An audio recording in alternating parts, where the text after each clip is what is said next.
Hurricane Erin has exploded and is now a dangerous Category 5 storm. We'll look at where it's headed and the impacts it could bring.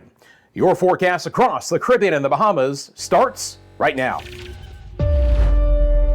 This is Meteo Mundo.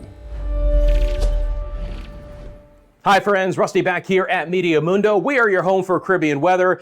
It's great to see you on this Saturday. I hope you're doing well. Coming up in this video, we're going to talk about the extreme change Erin has gone through in the last 24 hours from a minimal hurricane to a Category 5 with winds of 160 miles an hour, brushing portions of the Northeast Caribbean at the hour. We'll have all the newest information, the latest track, the impacts, the timing for the areas, and the, basically what we're going to continue to see in these areas and beyond as we get into the next couple of days. There's a lot to get into. Let's get started. Meteo Mundo is sponsored by the Lean Law Firm of Central Florida, your hometown homeowners insurance attorneys. Storm moves in your area, get damage of any kind, wind, hail, hurricane. They'll walk you through every step of the insurance claim process. Go to leanonmelaw.com if you would like more information. As always, you have a specific question about the forecast as we move along, feel free to drop it in the comments section below. Obviously, if you've been impacted by Erin, let us know in those comments as well.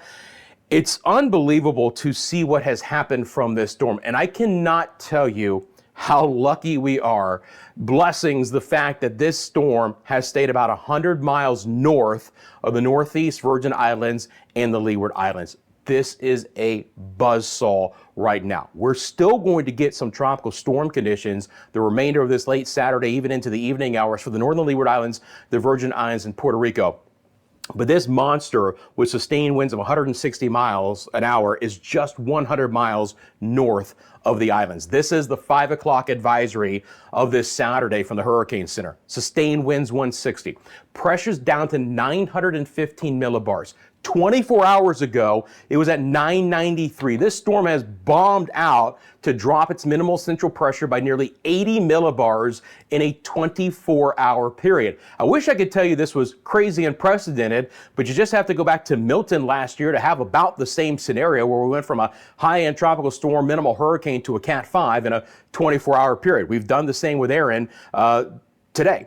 Moving west at 15, beginning to slow down a bit, now located 175 miles northeast of San Juan. So let's talk about what's happening now. All the numbers that you see are wind gusts in miles an hour. So we'll continue to, again, have very blustery conditions, very squally weather for the northern Leeward Islands. In just the last hour, places like St. Martin and St. Bart's have had their strongest wind gusts of over 40 miles an hour. So tropical storm conditions are still possible in Anguilla, St. Martin, St. Bart's, down to Saba, St. Kitts and Nevis with a 35-mile-an-hour wind in the last hour as well, and Barbuda and Antigua. It's pulling away from the area, but, lashing rain and wind is certainly a possibility. Now, the good news is so many of you joined us for our live stream throughout the day, and I appreciate you guys who did, and especially those who live in this area and dropped in the comment section below what's been happening, that overall we've been able to handle what Erin has brought to these areas. Sure, some of the wind might cause some power problems, but we haven't had significant rain and flooding in most spots,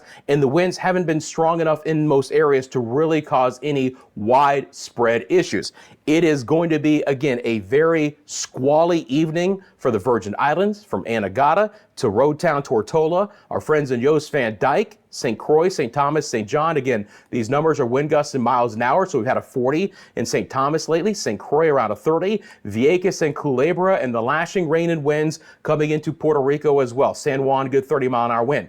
Now, the other fantastic thing is that the storm is weakest on the southwest side, which is closest to where the islands are. The hurricane force winds only extend 15 miles south and west from the center, and the tropical storm force winds sustained only extend 40 miles. So we would get gusts more than anything. This is the visible satellite imagery. Friends, look at this buzzsaw that has developed with Erin. It's absolutely unbelievable how strong that this storm is at this point in time. And again, it is stronger on the northern side.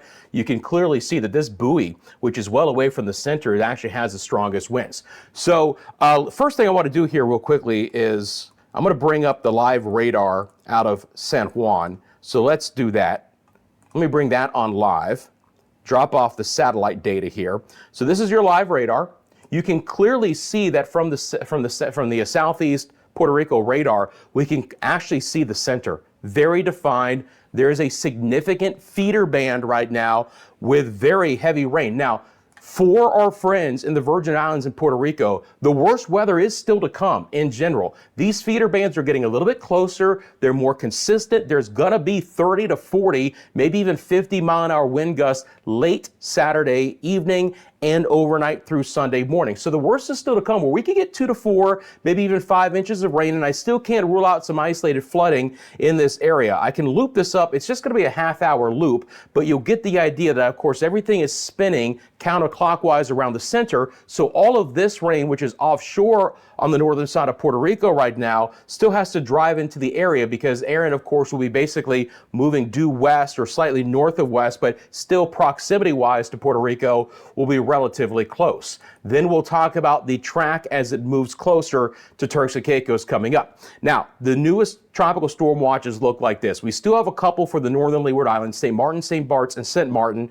Those should be allowed to expire by tomorrow morning. The new one is Turks and Caicos, because now Erin looks to make a close enough approach where tropical storm conditions are possible in Turks and Caicos as we get into Sunday night and throughout the day on Monday. This is a live look outside to Joost Van Dyke in the British Virgin Islands on this late Saturday afternoon. Our friends at the Soggy Dollar Bar. Not a lot of folks enjoying the beachside bar today. I've been watching this camera on and off all day, and if you've been seeing our live stream, this camera has been streaming live for you guys on that as well. And again, we've had some squalls come through, but even the sea conditions haven't really kicked up. Now, this is on the southwest side of the island, so looking away from Erin, but still, they're getting some lashing wind and waves. But, you know, overall, if this is a snapshot of what the Virgin Islands have seen for today, we've been able to handle the situation here. But I still expect overall the more persistent winds and the heaviest rain to still kind of be with us through the remainder of the evening hours here. And you can clearly see that from the radar in Puerto Rico at the hour. So a great shot there. All right, let's go to what's going to be happening now in the short term. So I'm going to bring back on our satellite imagery. And again, just this buzzsaw. If this was 100 miles south, friends, the story would be so much different. And I'm so glad that it's not. And we'll just continue to hope that this track pans out. We've mentioned how the track from the models and the Hurricane Center for the last several years have been very spot on. It's the fact that the models still can't handle how quickly these storms can get going with the high sea surface temperatures we have these days. Now, late on this Saturday, we're beginning to get some convection beginning to move into places like Grand Turk and the Caicos. This is kind of ahead of the actual parent storm, but later tomorrow, we'll start to eventually get the feeder bands that come into play. We still expect Erin to be a hurricane of Cat 5 strength the majority of tomorrow, but there are some signs that it's already beginning to go under its first eye wall replacement cycle. If you notice, the eye is beginning to shrink right there in the last couple of frames. So the outer eye wall is collapsing on the inner eye wall. That could cause there to be some temporary loss in the highest maximum winds, right? And Erin might have reached its peak, but it's not out of the question that after a quick drop in maximum sustained winds, that later tomorrow it could be right back up to 160. And that's what the Hurricane Center has. So you're going to more than likely have a storm right around 160 mile an hour winds with gusts to 200. You know, that's it, a little bit away from Turks and Caicos. Now, as far as that buffer goes, let's talk about that, because that's always important. From the Grand Turk area right now to the western extent of the cone of uncertainty, we're 95 miles, and this is going to be on Monday. As it goes from a Cat 5 to a Cat 4, the center should be hopefully 150 miles away. This is enough of a buffer, right, to continue to not see hurricane conditions expected in Turks and Caicos in the southeast Bahamas. And obviously the orientation of the Bahamas arcing to the north and to the west away from the track of Erin is good news. So the farther north you go in the island chain, the more you bend away from where Erin is trying to go. So the closest approach should be places like Turks and Caicos and the Mayaguana-Acklins area of the southeast side of the Bahamas as we go throughout the day on Monday. But based on this newest track, and we'll look at all the model information, still not expecting direct impacts from Erin for the islands that are down the road in the next 24 to 48 hours. All right, so let's get into the models. Start with our GFS. We got plenty to look at here. Actually, let me switch over to this real fast. Bring up the reflectivity. And I'm just going to loop it up here over the next 24 hours or so, and then we'll go from there. All those that you see right there, all those concentric circles, those are going to be your wind radii forecast. I'm going to just drop those off so they're a little bit easier to see. So I'm going to loop this up. So I'll clear off our cone there. So this is just in the very short term off the GFS model. We'll look at plenty of this. Again, the center of the GFS has always been slightly east of the rest of the model suite. So it continues to do that. Now the Hurricane Center did note a couple of things, right? They did note that the ensemble members of most of the major models have had a little bit farther shift west. And this newest cone is a little bit farther west, but we still have a buffer to play with here for Turks and Caicos and the southeast Bahamas. And all indications are, even if this gets closer, that it's still going to pass far enough away where direct hurricane impacts at this point in time are not expected in those islands. But could we see more sustained tropical storm conditions there than what they had in the Leeward Islands, the Virgin Islands, and Puerto Rico? It's absolutely possible, and it is going to be a razor thin margin. But if you do live in those areas, getting winds of 50 to 60 miles an hour is absolutely not out of the question based on just this track alone. Again, we're on the good side of the storm because the western side is slightly weaker and the hurricane and tropical storm force winds don't extend as far out west as they do as it turns up to the north and to the northeast. It's on the east semicircle of the hurricane that Erin's winds are going to be the strongest and extend farthest away from the center of circulation. But again, obviously the weather going downhill. Look, even the northeast coastline of the Dominican Republic, the winds and the waves and the seas and the surf conditions are going to go downhill for the entire Western Atlantic Basin for the weekend ahead. But that's what the winds look like, again, through this process. And there's not even a reason to query these winds because the models are still way under what Erin is actually doing at the hour. I mean, we have major hurricane winds on this map, but we don't have 160 like we actually have in real life at this point in time. Again, that's one of the problems with these models. They just can't handle what's really happening with these storms and how quickly they're deepening. So when we look at the arrival of tropical storm force winds throughout the day tomorrow, it's going to go downhill, Turks and Caicos, southeast Bahamas. There is an opportunity if you live on the far eastern side of the Bahamas that as we go through Monday and early Tuesday, there's a low-end chance you could get some tropical storm wind gusts. Places like Rum Cay and San Salvador and Eleuthera, I mean the far eastern extent of the Bahamas. And then we're hoping for that turn to split the difference between North Carolina and Bermuda. But if you live in Bermuda, looks like the weather's going downhill there late Tuesday and throughout the day on Wednesday. This is a snapshot of the latest European model, okay? This is basically just after midnight into the wee hours of Monday morning. Its closest approach on the European model. These are ensemble members.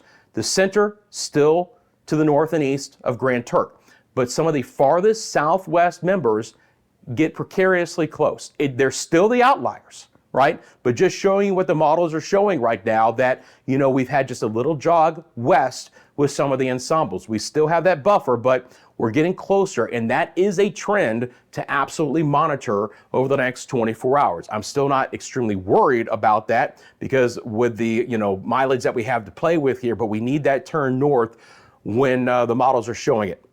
Half-say reflectivity, you can see there's the Dominican Republic, Turks and Caicos, certainly getting hit with the southwest squalls, really solid line of rain and storms there. And then beginning that turn to the north, there is North Carolina, hopefully staying way offshore there. But one more time, the Dominican Republic, Turks and Caicos, southeast Bahamas, southwest side of the storm hits it pretty significantly, but again, with tropical storm conditions and not the hurricane force winds. Snapshot of the half-say model late tomorrow night. Yes, winds of over 160 miles an hour. So on the half-say, which did very well with Erin's approach to the Leeward and Virgin Islands, we have 140 miles to the east-northeast of the Turks and Caicos late tomorrow night. And that's its closest approach on the half-say model. Again, that's enough of a buffer, and that track goes like this away from the Bahamas after that, where we would be all right here and not see the brunt of the storm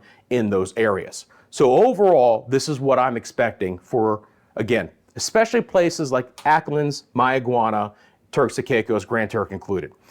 Tomorrow night, Monday, winds of 30 to 45 miles an hour sustained. I mean, Could there be some power problems with that? Absolutely. Gusts that could hit 60 miles an hour, especially down in Turks and Caicos on Monday. Rain of 2 to 4 inches, but locally higher. The squalls always bring in varied kinds of rain. Still the possibility for some isolated flooding in some of the areas. The huge story is also going to be the large easterly swells. The surf and sea conditions across the entire Atlantic basin are just going to explode in the next couple days. So as we get into the latter half of the Erin forecast, if you guys could do me a quick favor and hit that like button for me right now, I'd really appreciate it. And if you haven't subscribed to the channel, come join our great community. You want these latest tropical updates and your daily forecasts across the Caribbean and the Bahamas, you have found your home. Thanks for sharing this with your family and friends. And of course, appreciate all of those who help to support the channel, our members. You can find the description for that below, and those who also directly support the channel via the super thanks as well. All right, so let's get into the kind of extended forecast here. I'm going to go back out. Again, I'm going to drop these wind radii, and let's talk about what Erin is going to be doing a little bit beyond what we talked about here into midweek. Now, there's a couple of things to note here with Erin as I begin to loop this up. Let me just make sure we got reflectivity. That should get it going. All right, a couple of things to note. The Hurricane Center still has this as a Category 4, getting close to Bermuda and only dropping to a Category 3 as it basically tries to split the difference between the Outer Banks of North Carolina and Bermuda. Yes, there is a very low-end chance that something could try and develop ahead of Erin. That's the yellow circle that you see, but nothing of consequence at this point in time. GFS model down the road actually follows the center line track for the National Hurricane Center, okay? And it does split that difference. Now, we get close enough to Bermuda where we're on the bad east side of the storm, and that's the worry that I have for Bermuda, is that we're going to be on the more dangerous side of the storm. So the question ends up being, just how close do we actually get? I want to be clear, the cone of uncertainty on the east side brushes the island. The actual center track right now, but again, we know that the actual impacts, are felt far away, is close to 300 miles, all right? So that's a decent buffer, but again, that's just a line on a map. And with a major hurricane like Erin, impacts are going to be felt far and wide from the actual center. There's another note, and it's very significant. Erin is a compact hurricane right now, but by Tuesday and Wednesday, it is expected to double or triple in size. So the wind fields will expand as it gets closer to North Carolina and Bermuda, so it doesn't have to have as close of an approach as it did in the Leeward Islands to Turks and Caicos to bring tropical storm conditions as the wind fields expand out from the center of circulation, still being a major hurricane. But this is going to kick up all of the sea conditions across the Western Atlantic basin as Erin begins to expand. There could be some beach problems along the United States East Coast. There could be extremely high surf conditions and some crazy kinds of wave heights out there as well. So this is the European ensemble member taking it farther out in time. Again, we're generally splitting that difference. Here's Bermuda. I want to be clear. If you look on the eastern side of this, no ensemble members actually bring Erin directly over Bermuda. If anything, that little bit farther west tick, you can see that here, where the outliers take it a little bit closer to North Carolina and then back to Turks and Caicos and the southeast Bahamas. But even on the European, those are still the outliers. The overall analysis of why Erin would make this turn north hasn't changed since yesterday. You have your building ridge in the south central United States. We're coming off the western periphery of the Bermuda High. There is this weakness with this trough in the United States East Coast and off the east coast of Canada. And that weakness should allow Erin to make that turn right up through there. This is the newest tracks from Erin from the ensemble members. And you can clearly see that, trying to split the difference between North Carolina and Bermuda. Again, a few outliers, one or two, are closer to the Bahamas, but at this point in time, they can be discounted a bit. This is, again, a huge story. Look at these wave heights. That's not a misprint. 50-foot waves are expected with Erin, but friends, look how expansive, we'll talk about this one in a second, but look how expansive your 15, 20 plus foot wave heights are expected to be. The easterly swells that'll be coming into the Bahamas, the southeast United States, and closer to Bermuda are going to be exceptional. Boaters need to seek safe harbor. They need to find sheltered locations anywhere within this. Obviously, check in with your local government and your local officials for anything like that. So let me break it down for you guys. For Erin, the expected turn north begins tomorrow, hopefully and likely before, bringing direct impacts to Turks and Caicos and the southeast Bahamas. It is part of the forecast that I'll be monitoring hour by hour, but right now, again, we're looking like that's going to be the case. The official track is between the United States East Coast and Bermuda. If this all pans out the way it does, to have Erin as strong as it is and to not bring direct hurricane impacts to any of our areas, it's as completely as good of a scenario as we could have asked for. But please watch out for the dangerous sea, surf, and rip currents across the entire western Atlantic basin. So that is what's going on with Erin at this point in time. Again, you guys have specific questions, let me know in the comments section below. And now I want to talk about what's been happening across the rest of our area. Real quick look, we've had a few thunderstorms trying to develop closer to the ABC Islands for today, but generally those have been off to the south. I've noted a couple of thunderstorms on the eastern side of Jamaica, and this is important because my friends in the eastern parishes have been parched lately, but it's good to get some thunderstorms towards Port Antonio and Morant Bay, so they developed at the easterly side of the island earlier, and they have marched their way off towards the west. If you guys have had some of those thunderstorms in some of the areas desperate for it, let me know in the comments section below. Thunderstorms have become very prolific with our sea breeze kicking in across the Yucatan Peninsula. Hefty thunderstorms in interior locations, making a run towards Merida and Campeche. A couple of thunderstorms on the northern sides of Belize and Guatemala. Thunderstorms have been quite prolific across portions of Cuba for today. Just a few passing showers in the Bahamas. Nice little thunderstorm over Abaco at the hour, a couple over on the western side and central portions of Grand Bahama earlier. Again, closer to the action, thunderstorms will be picking up in intensity and just overall becoming more widespread.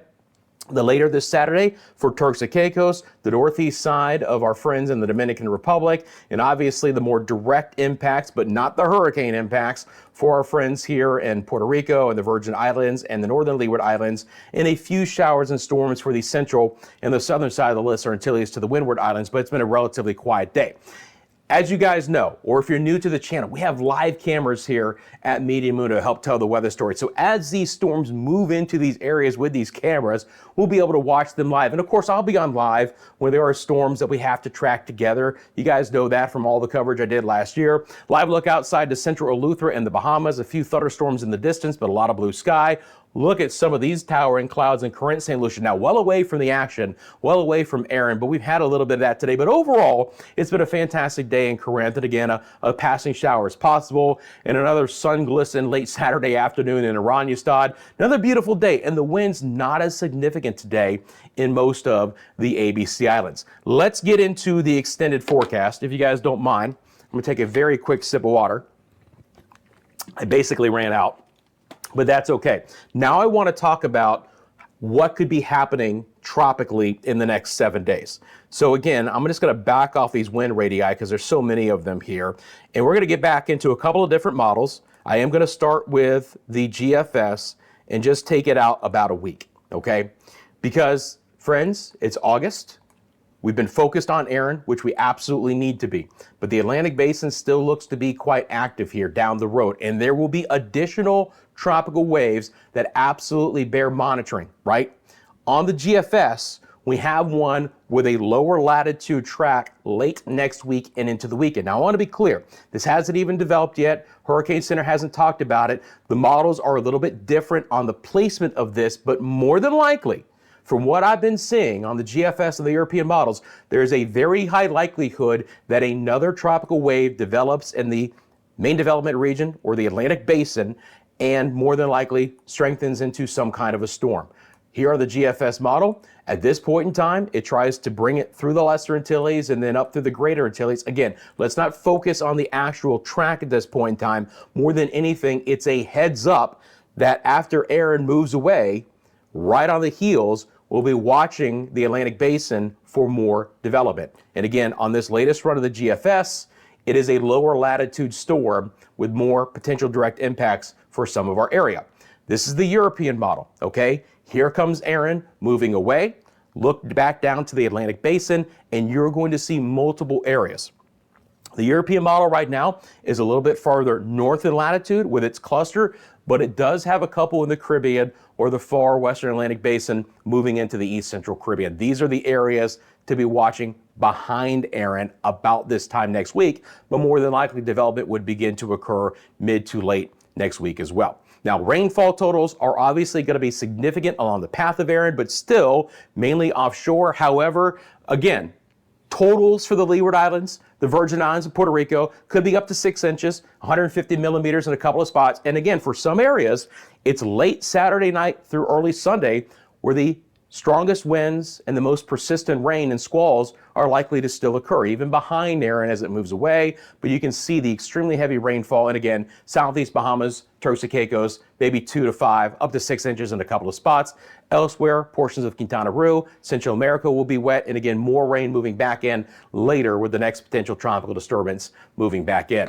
Friends, I appreciate you guys. You know you can follow us across all of our social media platforms. We are on Instagram, TikTok, X, and Facebook. You want to send me a picture or video to help tell the weather story in your area. It is myMediaMundo@gmail.com. As always, you have a specific question, drop it in the comments section below. And while you're down there, thanks for taking a quick second and liking and subscribing. Please remember that Media Mundo is sponsored by the Lean Law Firm of Central Florida, your hometown homeowners insurance attorneys. They offer free consultation and policy reviews, and they'll walk you through every step of the insurance claim process.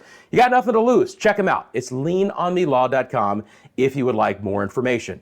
Oh, there we go. One more look real quickly here before we get out of here at this storm. We just have to, almost in awe, look at this and say our blessings that this storm stayed 100 miles away. This buzzsaw is absolutely impressive. Obviously, tonight and throughout the day Sunday, I'll be closely monitoring this track and how close it's expected to get to Turks and Caicos in the southeast Bahamas. If necessary, we'll do a live stream. And of course, if nothing else, I'll be back on with another forecast update for you guys on Sunday. Until then, appreciate you all. Take care, stay safe, and I'll see you soon right here at Media Mundo.